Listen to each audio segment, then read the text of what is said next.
The morning sun had barely started creeping through the tall windows of the music conservatory when David heard the familiar sound of wheels squeaking down the hallway. It was 6 in the morning, and he'd been at the piano for almost an hour already. His fingers were starting to ache, but he had 3 more hours of practice scheduled before his first class. Being a concert pianist wasn't glamorous no matter what people thought. It was hours and hours of repetition until your back hurt and your fingers felt like they might fall off.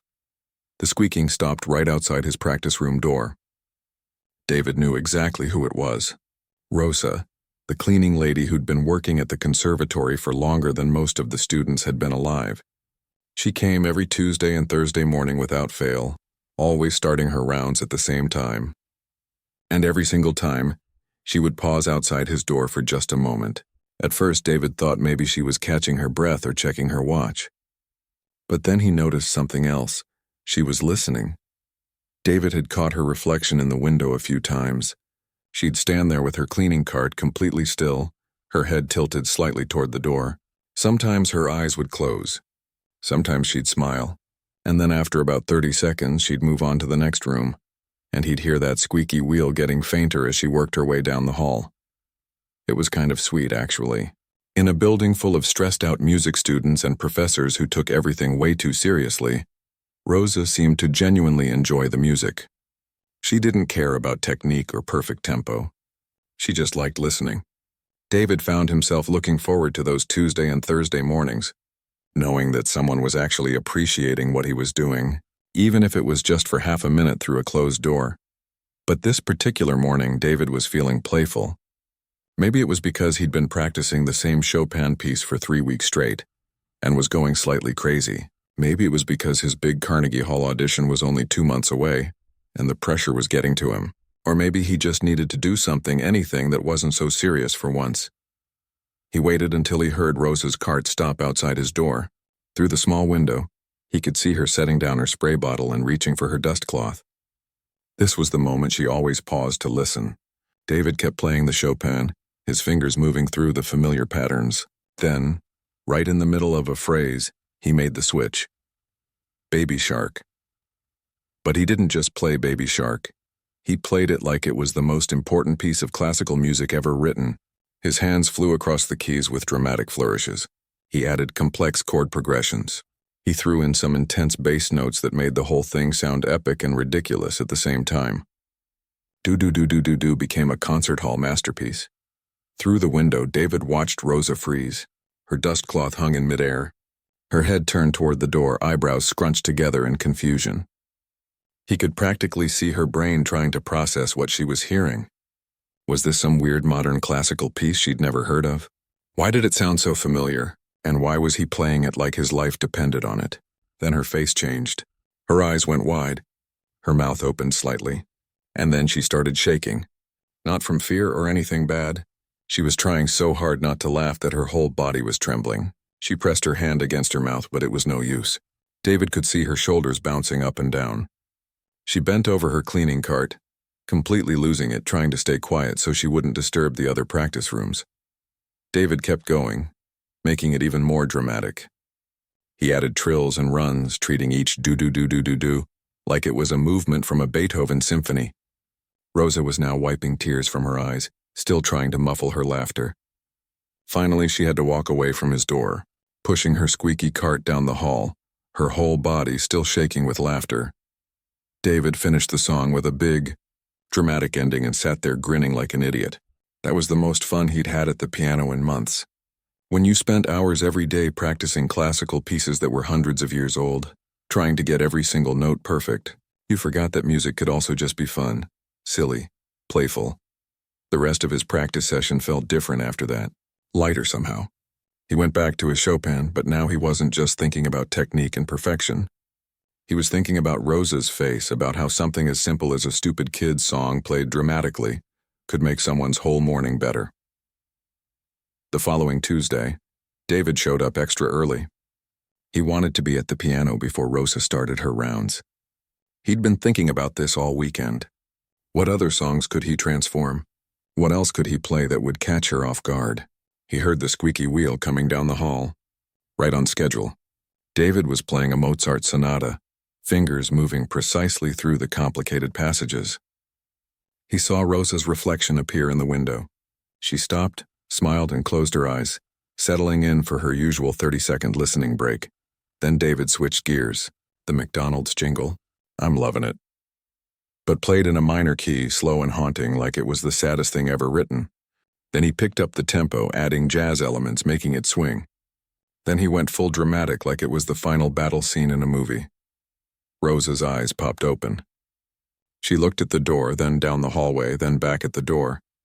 This time she didn't even try to hide her laughter. She just stood there, grinning and shaking her head like she couldn't believe what she was hearing.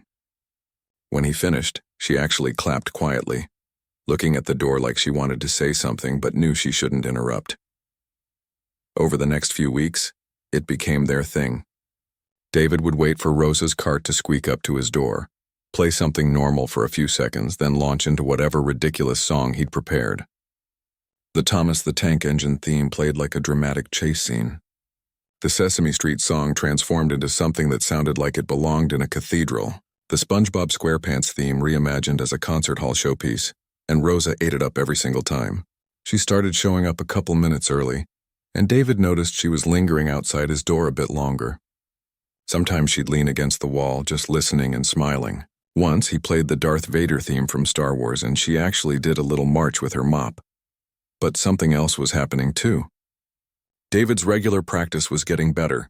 All this playing around, this reminder that music was supposed to be enjoyable, was somehow making him better at the serious stuff. He felt looser at the piano, more confident. His professor even commented that his recent performances had more emotion, more life to them. David didn't tell him it was because he'd been playing cartoon theme songs for the cleaning lady every week.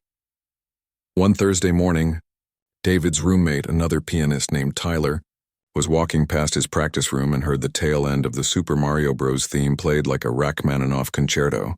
Tyler opened the door without knocking, his face a mix of confusion and amusement. "What on earth are you doing?" Tyler asked.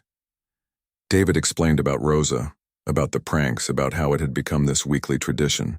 Tyler listened, then broke into a huge smile. "Dude," Tyler said, "you have to film this. People need to see this." David wasn't sure. It felt private somehow, like this was just between him and Rosa. But Tyler was insistent.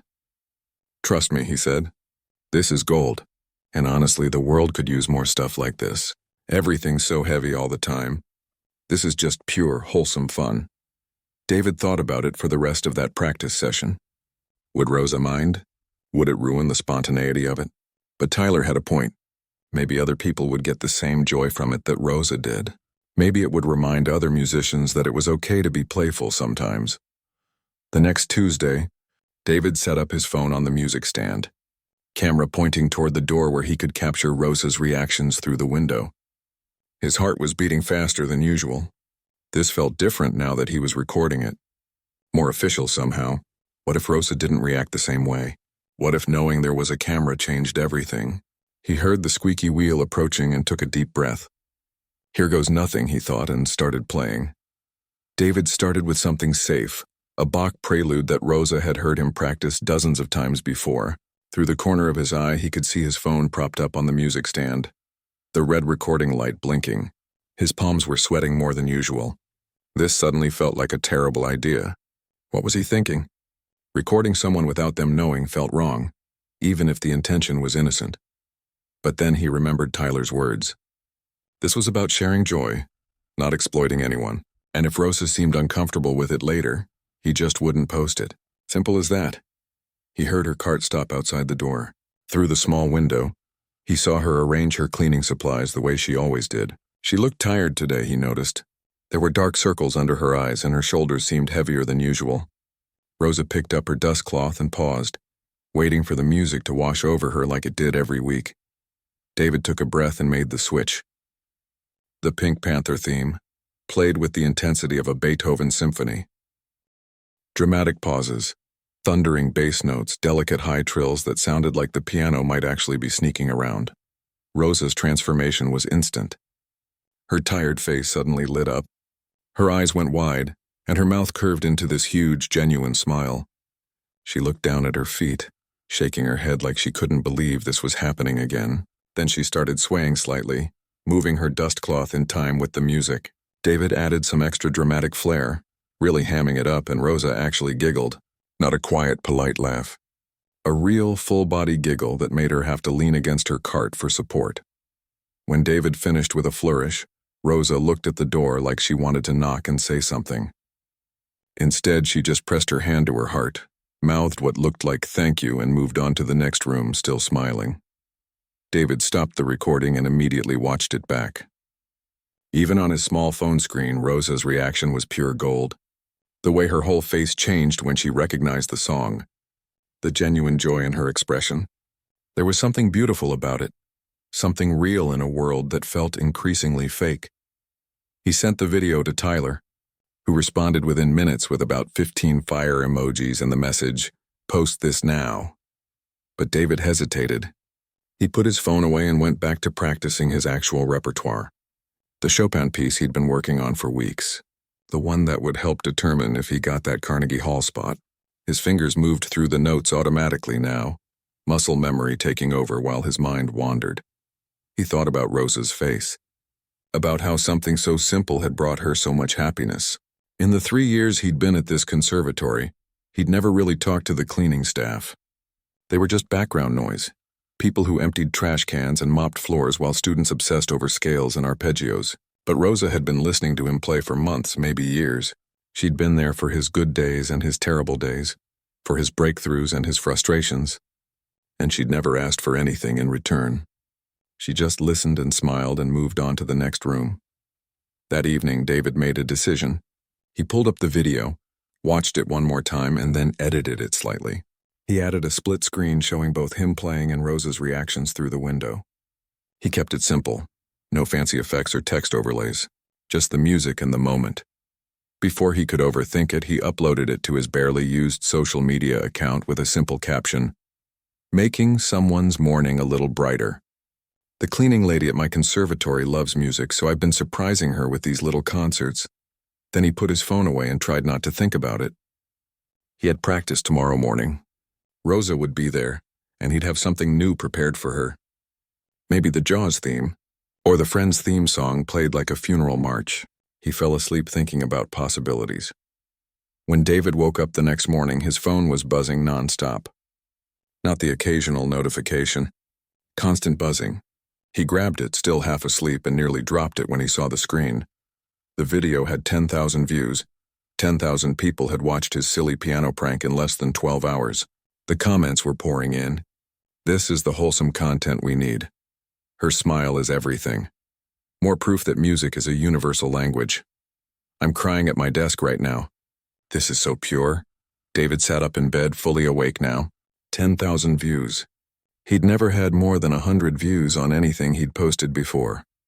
His hands were shaking as he scrolled through the comments. People were tagging their friends, sharing the video, asking for more. Tyler burst into his room without knocking. "Dude, your video is blowing up. I've seen it shared in like 5 different group chats already." David just stared at his phone. This wasn't what he'd expected. He'd thought maybe a few hundred people would see it, smile, and move on. But 10,000? And the number was still climbing. 15,000 now. 20,000. "You need to make more of these," Tyler said, pacing around the room. "People are eating this up. When's your next session with Rosa?" "Tomorrow morning," David said, his voice sounding distant. "But I don't know, man. This feels weird now. All these people watching, are you kidding? This is amazing. Do you know how rare it is for something genuinely good to go viral? Everyone's so tired of negativity and drama. This is just pure happiness. Don't overthink it." But David was already overthinking it. What if Rosa found out? What if she felt embarrassed or used? What if the conservatory administration saw it and told him to stop? What if it ruined their little Tuesday-Thursday tradition? He spent the whole day distracted. During his classes, he kept checking his phone. 50,000 views. 100,000. Music blogs were starting to pick it up. Someone with a verified checkmark had shared it. The comments kept coming. Thousands of them now, all expressing some variation of joy and gratitude. That night, David couldn't sleep. He kept thinking about what to do the next morning. Should he tell Rosa about the video? Should he ask permission to film more? Should he just pretend nothing had changed and keep doing what they'd been doing? At 5:30 in the morning, David made his decision. He got to the conservatory early and waited in the hallway for Rosa to arrive. When she came through the door with her cart, she looked surprised to see him standing there.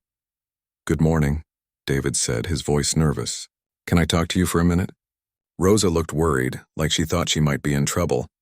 "Of course," she said in accented English. "Is everything okay?" David pulled out his phone. "I did something and I want to make sure you're okay with it. Last week I recorded one of my pranks, the music thing, and I posted it online. A lot of people have seen it.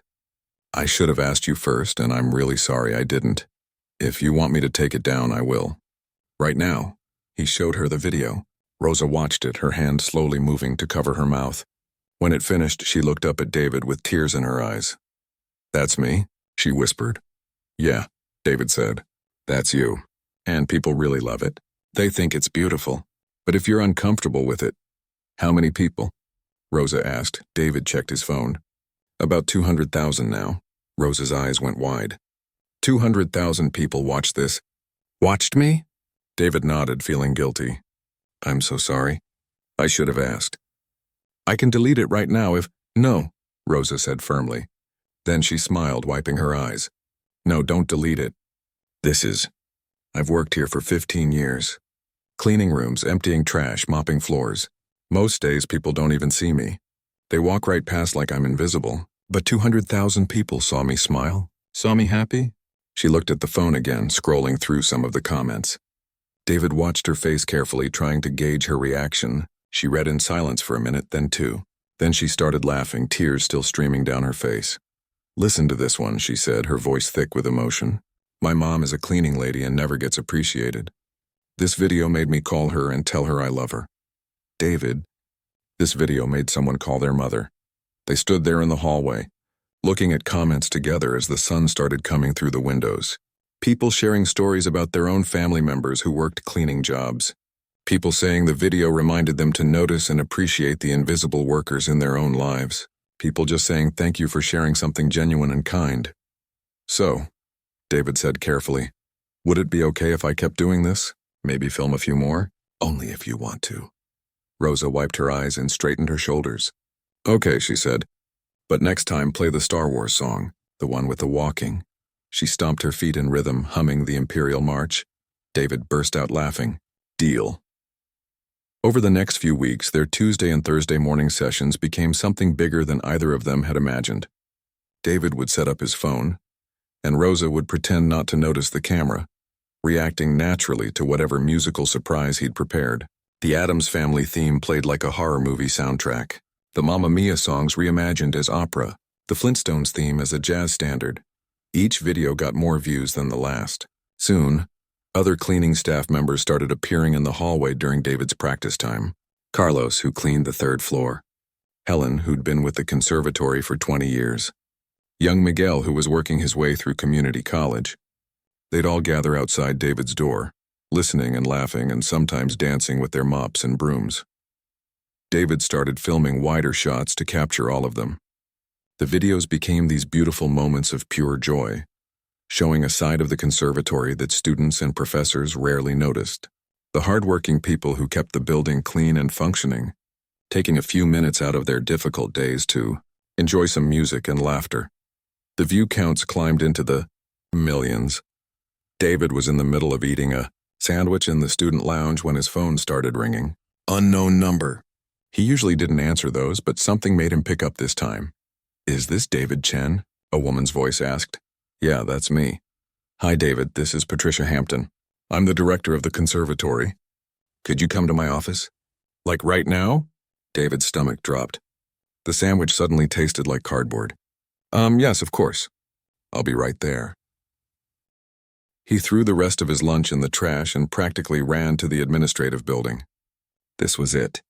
He was going to get expelled for filming on school property without permission, or for disrupting the practice schedule, or for turning the conservatory into some kind of viral circus. His Carnegie Hall dreams were about to die in the director's office. When he knocked on Director Hampton's door, she called for him to come in. David stepped inside, preparing for the worst. Director Hampton was a stern woman in her 60s who'd performed at every major concert hall in the world. She didn't do jokes. She didn't do fun. She did excellence, discipline, and tradition, but when David walked in, she was smiling. "Sit down, David," she said, gesturing to a chair. "Relax, you're not in trouble." David sat, but he definitely didn't relax. His leg was bouncing nervously. Director Hampton turned her computer screen toward him. It was his latest video, the one where he'd played the Scooby-Doo theme like it was a Rachmaninoff concerto, while Rosa and the other cleaning staff members did a conga line in the hallway with their equipment. That video had hit 8 million views in 4 days. "I've been watching these," Director Hampton said, "along with apparently half the internet. Do you know what else I've been watching?" David shook his head, afraid to speak. She clicked to another tab. It was the conservatory's website. "Our traffic has increased by 4,000% in the last 2 weeks. 4,000%, David. Our donation page, which usually gets maybe 2 visitors a day, has had over 10,000 visitors. Alumni who haven't responded to our emails in years are calling to ask about the piano prank videos. We've received more inquiries about admissions this month than in the entire previous year." David blinked. What? "Your videos are the best thing that's happened to this institution in a decade," Director Hampton said, still smiling. "Do you know how hard it is to make classical music relevant to young people these days? To show that conservatories aren't just stuffy, elitist places? You've done that. You've shown the heart of this place, the joy, the community. So I'm not in trouble." "In trouble? David, I want to give you a stipend. The marketing department wants to work with you to create more content. Obviously nothing that would interfere with your practice schedule or your studies. But this is good for everyone. The conservatory gets positive attention. Rosa and the cleaning staff get recognition they deserve. And you—" She paused, looking at him carefully. "You get to remind people why music matters." David left that meeting feeling like he'd entered an alternate dimension. Not only was he not expelled, but the school wanted to support what he was doing. They were offering him money. Actual money to do something that had started as a silly joke to make one cleaning lady smile. But the attention was just beginning. That night, a producer from a major morning talk show called him. Then another. Then a magazine wanted to interview him. Then a podcast. David's phone became this constant stream of notifications, requests, opportunities. It was overwhelming. Tyler helped him sort through everything. "You gotta do the morning shows," Tyler said, scrolling through David's emails. "That's huge exposure. But you should bring Rosa. Make sure she gets credit too."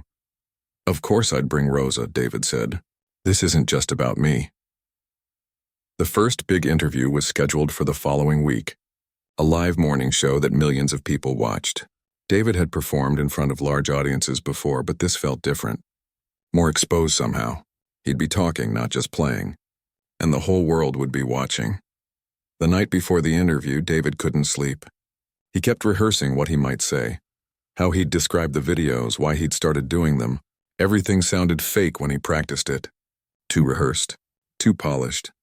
He gave up around 3 in the morning and just lay in bed staring at the ceiling. Rosa seemed nervous too when they met at the TV studio.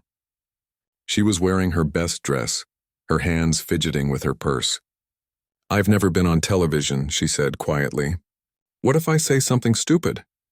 "You won't," David assured her, though he felt equally terrified. "Just be yourself. That's what people love about the videos. The makeup people descended on them, doing things to their faces with brushes and powders. The producer ran them through the basic format. They'd show a clip of the videos, then the hosts would ask some questions, then there'd be a surprise at the end." "What surprise?" The producer wouldn't say, just smiled mysteriously and told them to trust the process. When they walked onto the set, David's heart was hammering so hard, he thought it might explode. The lights were blinding. The audience was huge. The hosts were those overly friendly people you see on TV every morning. All perfect teeth and enthusiasm. So David, the main host, said after they'd shown a clip, "What made you start pranking Rosa with these musical performances?" David explained how it started, trying to keep his voice steady.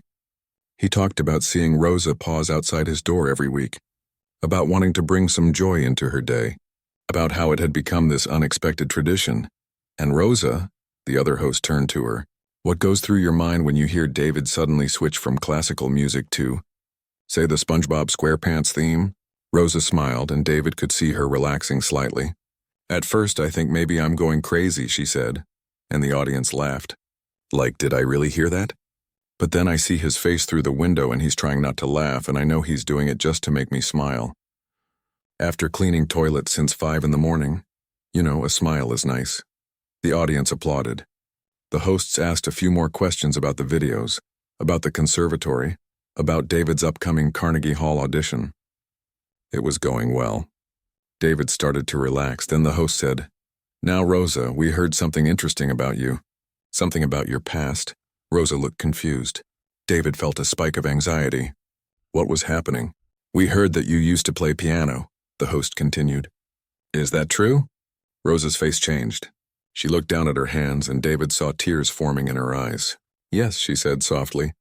"A long time ago, when I was young in Mexico." "How young?" "I started when I was 6. My grandmother taught me. She had an old piano in her house, not very good, missing some keys. But I loved it. I practiced every day." "What made you stop?" Rosa was quiet for a moment. "My father got sick when I was 14. We needed money for medicine, for doctors. I had to start working. There was no time for piano anymore. No money for lessons. And then life just continued. I got married, had children, came to America. The piano became something from another life." David felt his throat tightening.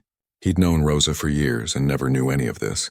She'd been listening to him play, carrying this whole history with her, and he'd never even asked. "Well," the host said, and there was something in her voice that made David pay attention. "We can't give you back those years. But we can do this." The stage curtain pulled back, revealing a beautiful upright piano. Rosa's hand flew to her mouth. The audience erupted in applause. "This is yours," the host said over the noise. "Donated by Steinway & Sons to keep in your home. To play whenever you want." Rosa was crying now, really crying. David felt his own eyes getting wet. This was too much. This whole thing had gotten so much bigger than a simple prank. "Would you play something for us?" the host asked gently. Rosa looked terrified. I haven't played in almost 40 years. "That's okay. Whatever you remember. Whatever feels right."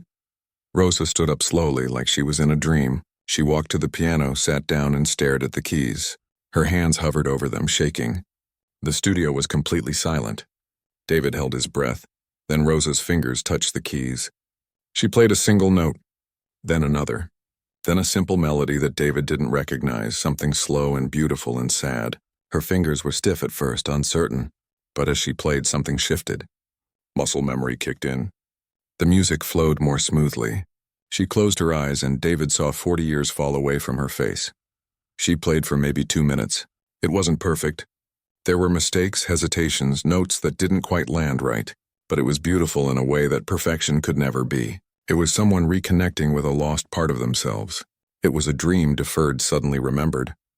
When she finished, the audience gave her a standing ovation. David was openly crying now, not even trying to hide it. Rosa looked at her hands like she couldn't believe what they'd just done. The hosts were wiping their eyes. Even the camera operators seemed emotional. The host turned to the camera. "And that, folks, is why we love these videos. Because music isn't just about performance. It's about connection. It's about seeing people, really seeing them." After the show in the green room, Rosa couldn't stop looking at the photos of the piano on her phone. The production assistant had already arranged for it to be delivered to her apartment that afternoon. "I can't believe this is real," she kept saying. "I can't believe this is happening." David's phone was exploding again. The video of Rosa playing on live TV was already being shared everywhere. But this time, the attention felt different, heavier, more significant. They rode back to the conservatory together in the car the show had sent. Rosa was quiet, still processing everything. Finally, she turned to David. "You know what's strange?" she said. "For 40 years, I told myself I was fine without music. That part of my life was over, and that was okay. I had other things. My family, my work.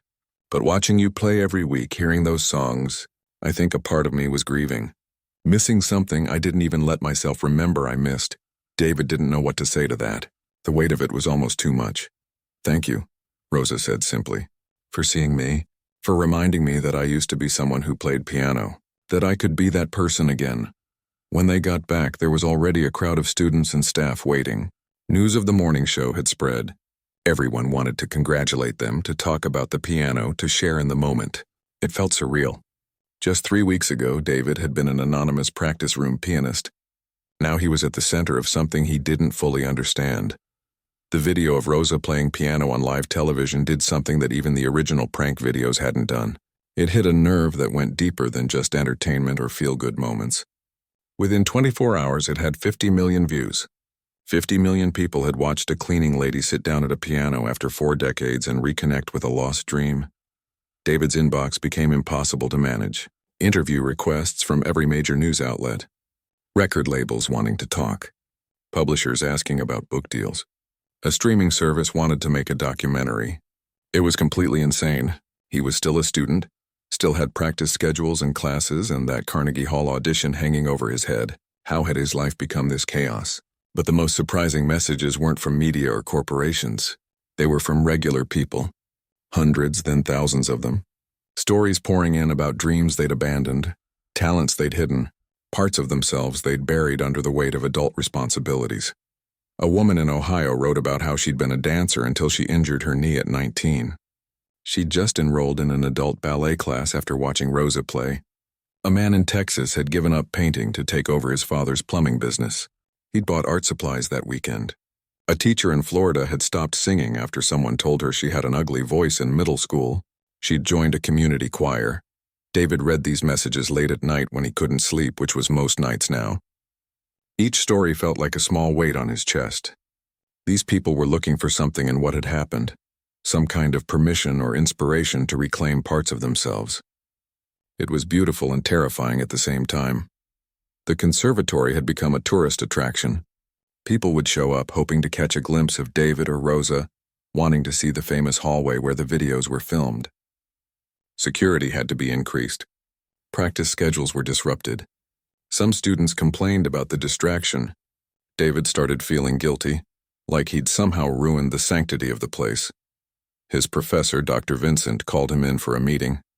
David prepared himself for another lecture about focus and dedication. Instead, Dr. Vincent surprised him. "Your Chopin has improved significantly in the last month," Dr. Vincent said, shuffling through sheet music on his desk. "More emotional depth, better dynamic control, less mechanical."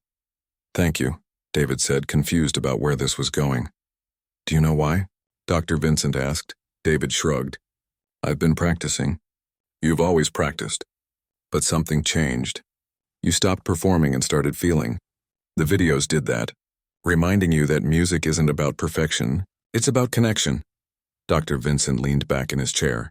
"I spent 40 years chasing technical perfection. Won competitions, performed in famous halls, recorded albums.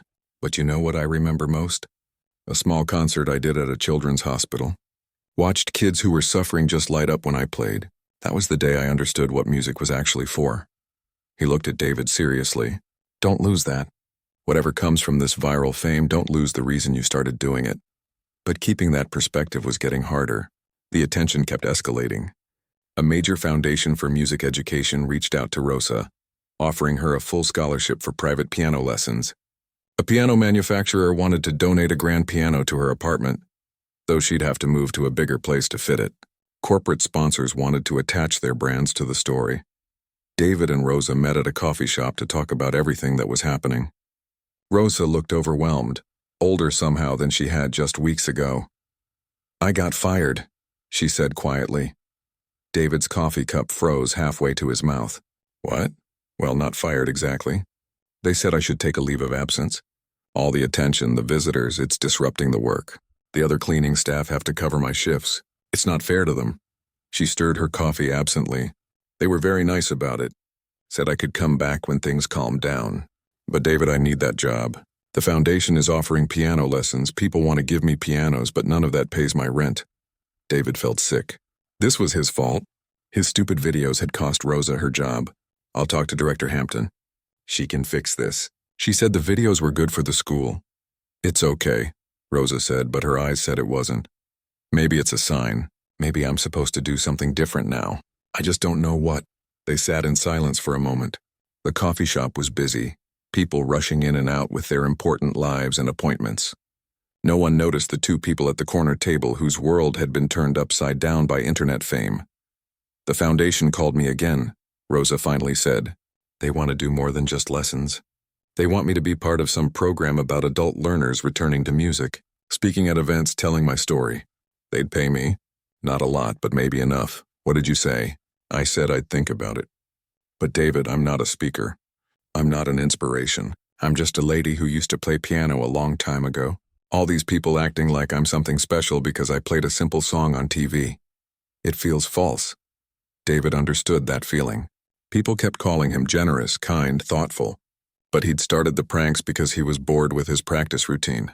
The good stuff, the meaningful part, had been an accident. Maybe we're both just regular people who got caught up in something bigger, David said. Maybe that's okay. Over the next few weeks, things shifted. Rosa started working with the foundation, tentatively at first. They set her up with a piano teacher, an older woman who specialized in adult students. Rosa practiced in her apartment every day, the new Steinway filling her small living room. Her fingers slowly remembered what they'd once known. Her teacher sent videos of her progress to David, and he could hear the improvement. The hesitation fading, the confidence growing. But David also saw the stress in Rosa's face when she had to speak at foundation events.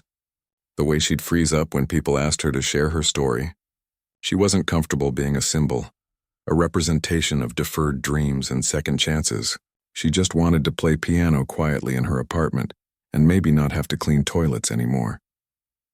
The Carnegie Hall audition was 3 weeks away. David should have been focused entirely on that. It was the biggest opportunity of his life, but he couldn't stop thinking about Rosa, about whether the attention had helped or hurt her, about whether he should have just kept their Tuesday morning tradition private. Then something happened that changed everything again. David was in his practice room, working through his audition pieces when his phone buzzed. A message from Rosa. Can you come to my apartment? I need to show you something. David grabbed his jacket and took the subway to Rosa's neighborhood in Queens. He'd never been to her apartment before. It was a modest building, well kept but clearly not expensive. Rosa buzzed him up to the 3rd floor. When she opened the door, David heard piano music. But it wasn't coming from Rosa's apartment. It was coming from next door, and then from somewhere downstairs, and from across the hall. What? David started. Rosa smiled, a real smile this time, not the stressed one she'd been wearing lately. Listen, she led him into her apartment. The Steinway dominated the small living room, as out of place as a diamond in a fast food restaurant. But it was beautiful. Rosa sat down at it and started playing, a simple piece David recognized as a beginner's exercise. Within seconds, the piano from next door joined in, playing a harmony. Then the one from downstairs added a bass line. Then another joined from somewhere else in the building. It was messy and imperfect, but it was happening. All these people playing together, separated by walls and floors but connected by sound. When they finished, Rosa turned to David with tears in her eyes. Happy tears this time. After the TV show, people in my building started asking me about piano. Some of them had always wanted to learn. Some used to play as kids. The foundation heard about it and donated these cheap keyboards to anyone who wanted to try. Now we practice together, not in the same room, but together. David felt something shift in his chest. This was it. This was the thing Dr. Vincent had talked about. Not the viral videos or the fame or the opportunities. This. Real people making real music in a Queens apartment building because one cleaning lady had been brave enough to sit down at a piano on live television. There's more, Rosa said. She pulled out her phone and showed him a website. The foundation is starting a new program. Free music lessons for adults who always wanted to learn but never could. They're calling it the Second Chance Initiative. They want me to help run it. Rosa, that's incredible. I'm scared, she admitted. I barely got my own piano skills back. How can I help other people? The same way you helped me, David said. Just by showing up. Just by listening. You've been doing that for years, Rosa wiped her eyes. Will you help? Not with the program, I know you're busy, but... She gestured to the piano. Will you play something? The people in the building, they know about you. About us. They'd love to hear you. David sat down at the Steinway. It was a beautiful instrument. Way too fancy for this small apartment, but somehow perfect exactly where it was. He thought about what to play. Not the Chopin he'd been obsessing over. Not one of his audition pieces. Something simple. Something that would make people smile.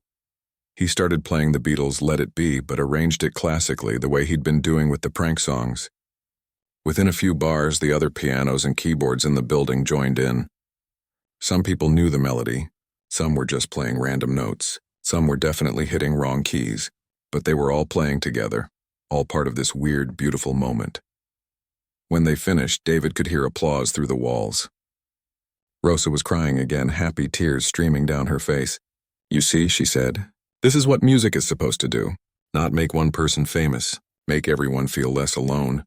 David thought about that on the subway ride back to Manhattan, about the difference between performing for thousands in a concert hall and playing for neighbors through apartment walls.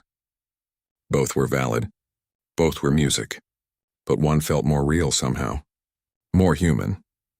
The Carnegie Hall audition arrived faster than David was ready for. He'd been preparing for months, but the last few weeks had been such a whirlwind that his practice schedule had suffered. He knew his pieces cold, could play them in his sleep, but something felt off. The pressure was different now. He wasn't just another anonymous pianist hoping for a big break. He was the guy from the viral videos. People had expectations. The audition waiting room was full of nervous musicians, all clutching sheet music and doing last-minute practice runs in their heads. David recognized a few of them from competitions over the years. They nodded at him, some with respect, some with what looked like resentment. He got it. They'd been working just as hard as him, maybe harder, but they didn't have millions of followers watching their every move. When his name was called, David walked onto the stage. The audition panel sat in the front rows, 3 people with clipboards and blank expressions. The piano waited under the stage lights, a gorgeous Steinway concert grand that probably cost more than David's childhood home. He sat down, adjusted the bench, and placed his hands on the keys. The Chopin ballade he'd been practicing for months. This was it. Everything came down to the next 12 minutes. David started playing. The notes were right. The tempo was right. Technically, it was exactly what it should be. But something was missing. He could feel it. The music was correct but not alive. He was performing, not feeling. Exactly what Dr. Vincent had warned him about.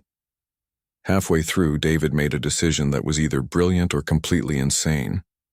He stopped playing. The audition panel looked up, confused. You don't stop in the middle of an audition. That's basically admitting defeat. "I'm sorry," David said, his voice echoing in the empty hall. "Can I start over? With something different?" The panel members exchanged glances. This wasn't protocol, but the woman in the middle, who David recognized as a famous concert pianist he'd seen on recordings, nodded slowly. "You have 10 minutes total. It's your time. Use it how you want." David took a breath. He thought about Rosa playing on live television after 40 years. About the neighbors in her building making music together through apartment walls. About why he'd started playing piano in the first place. Back when he was 7 years old and his mom had scraped together money for a used keyboard. He started playing Let It Be, but the way he'd arranged it that day in Rosa's apartment. Classical structure, complex harmonies, but with something underneath it all. Joy, hope, the simple pleasure of making sound into something beautiful. Then he did something crazy. He transitioned into a medley. The Pink Panther theme he'd played for Rosa that first recorded morning. The Mario Brothers music he'd performed while the cleaning staff danced in the hallway, but woven together with actual classical pieces, showing how they all connected, how all music was part of the same language.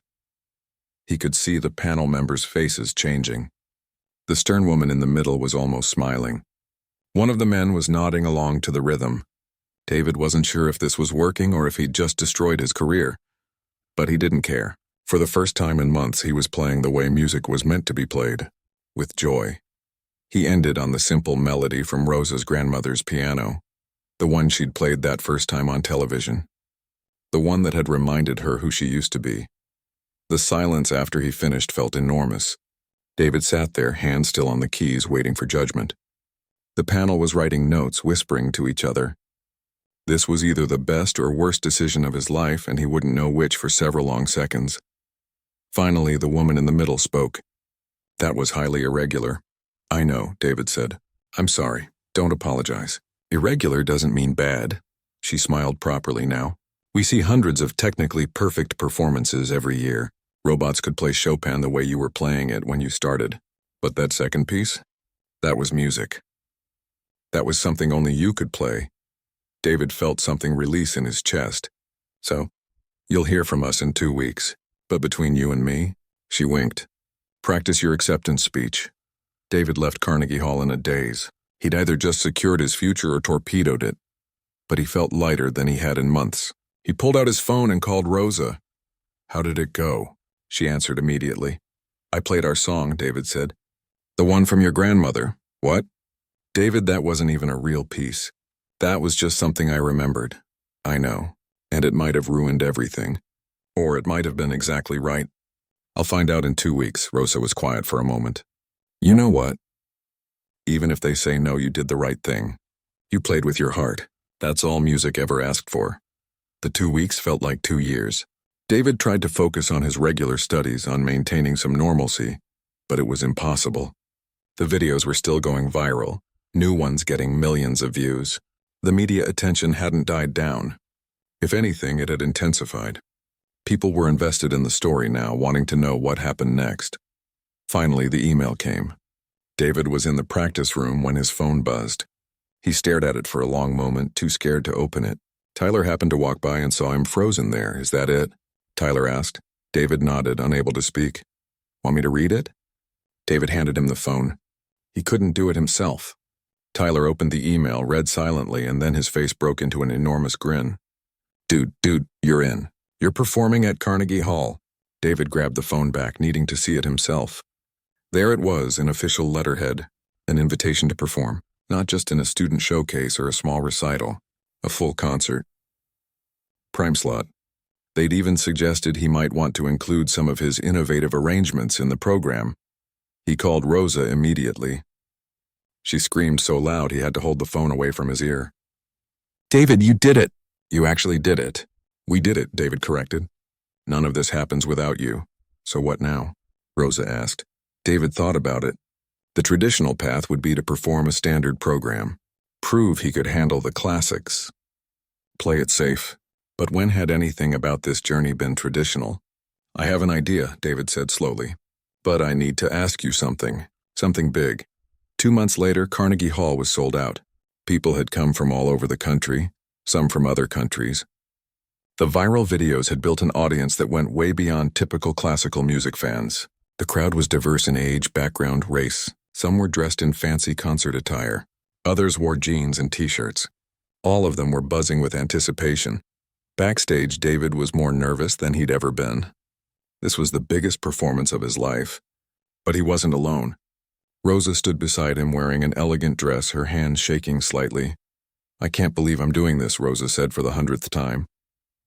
I've only been playing again for 4 months. These people are expecting a real pianist. You are a real pianist, David said, and they're not here for perfection. They're here for the story, for the connection. Remember that. The stage manager gave them the 5-minute warning. David took a deep breath. This was it. He walked out first. The applause was deafening. He sat at the piano and waited for quiet. When the hall finally settled, he spoke. Thank you all for coming. Before I begin, I want to tell you about someone. Her name is Rosa, and for 15 years she cleaned the practice rooms at my conservatory. She emptied my trash cans, mopped my floors, and listened to me play through a closed door. I never asked her name. I never thanked her. I never wondered if she had a story. He paused, letting that sink in. But she did have a story. We all do. Rosa was a pianist once before life demanded she become something else.